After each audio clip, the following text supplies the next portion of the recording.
គេមានជីទុកគេមាន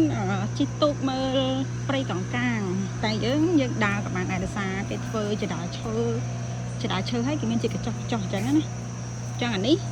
យើងមកពីកន្លែងលក់សំបុត្រហើយអានេះគឺយើងដើរទៅកន្លែងចុងព្រែកដើរទៅកន្លែងចុងព្រែកក៏ទៅកន្លែងនេះស្តៀងគ្នានឹងកំពង់ភ្លុកយើងគេហៅថាព្រៃលិចទឹកព្រៃទឹកសាបចំណែកនៅកន្លែងនេះគឺព្រៃ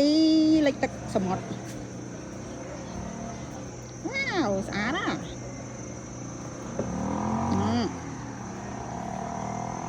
ព្រៃកោងកាងសមុទ្រតែពិតអានេះជាព្រែកអ្នកនរគ្នាគេហៅព្រែកតាសុកស្អាតតាឥឡូវនេះយើងកំពុងតែបន្តដំណើរទៅកាន់ចុងព្រែកអ្នកនរគ្នាដោយសារចម្ងាយផ្លូវដើររៀងឆ្ងាយដែរអ្នកគ្នាខ្ញុំអត់ចាំបានថាប្រហែលគីឡូម៉ែត្រទេប៉ុន្តែដឹងឆ្ងាយនិយាយរួមដើរលំខ្ទង់10នាទី15នាទីអ្នកនរគ្នាចុកជើងដែរតា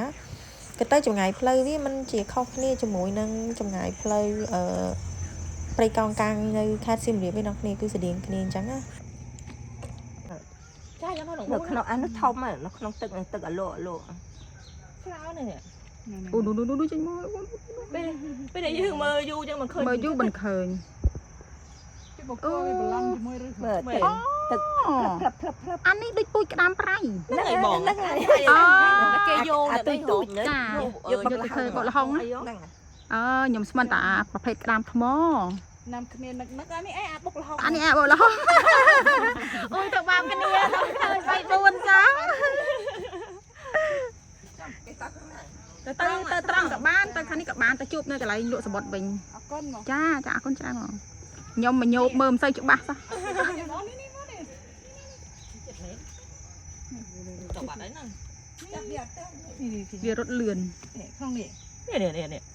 ចិត្តនេះចេះតិចនេះណែច្រើនណាស់សត្វក្តាមនោះអានៅស្លឹកឈើទៅនៅក្នុងយើងកំពុងតែនៅ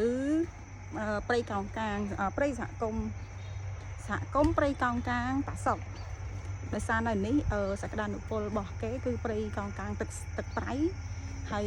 នៅក្នុងហ្នឹងសត្វក្តាមនេះអ្នកនរឃើញអត់នេះព្រៃគេបែបនេះណាឥឡូវនេះយើងធ្វើដំណើរទៅខាងចុងអីគេចេះចុងព្រែកចាចុងព្រៃកោងកាង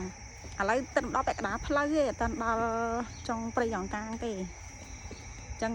ពេលដល់ព្រៃកោងកាងខ្ញុំថតឲ្យអ្នកគ្នាមើលទៀតអូកន្លែងនេះស្អាតម្លេះវ៉ាវគេដាក់ថា sea view កាហ្វេវ៉ាវនេះបានចំជាព្រៃកោងកាងមែន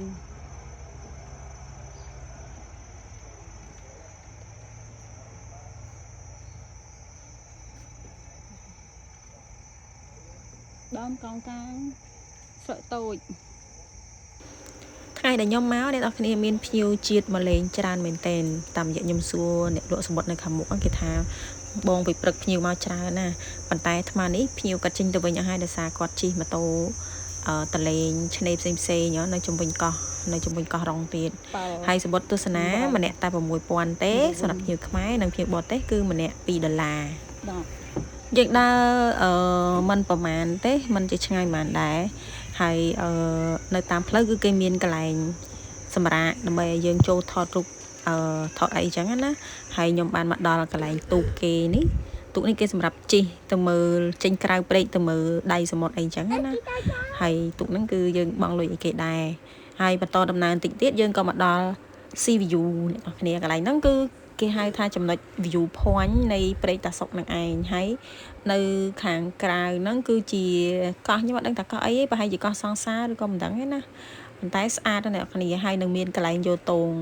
នាំមកគូនឹងគេមកថតយោតងហើយអ្នកនរគ្នាឃើញសហ្នឹងគឺខ្សាច់អ្នកនរគ្នានៅខាងនោះគឺទឹករាក់អេប៉ុន្តែនៅកន្លែងខ្ញុំឈរនេះខ្ញុំមិនដឹងថារាក់ឬក៏ជ្រៅប៉ុណ្ណាទេគាត់ថាវាក៏មិនជារាក់ដែរមើលទៅប៉ុន្តែគាត់ថាបើយើងឆ្លងទៅដល់កណ្ដាលនោះបន្តិចវាគោកវិញអញ្ចឹងណាគោកខ្សាច់ហ្នឹងឯង ហើយបើយើងដើរហត់ដើរអីនៅកន្លែងគេហ្នឹងក៏គេមានលក់កាហ្វេអីចឹងណាមានកាហ្វេមានភេសជ្ជៈមានអីច្រើនថាពេលយើងដើរមកហត់ហើយស្រេកទឹកស្រេកអីយើងអាចទិញsupport មួយពួកគាត់ទៅហើយមកដល់កន្លែងហ្នឹងខ្ញុំក៏បានថតរូបពី3សន្លឹកដើម្បីទុកជាអនុស្សាវរីយ៍ដែរថាយើងបានមកដល់ព្រៃកោងកាងតាសុកហើយវីដេអូរបស់ខ្ញុំមានតែប៉ុណ្្នឹងឯងសូមអរគុណអ្នកនរគ្នាដែលបានទស្សនាបាយ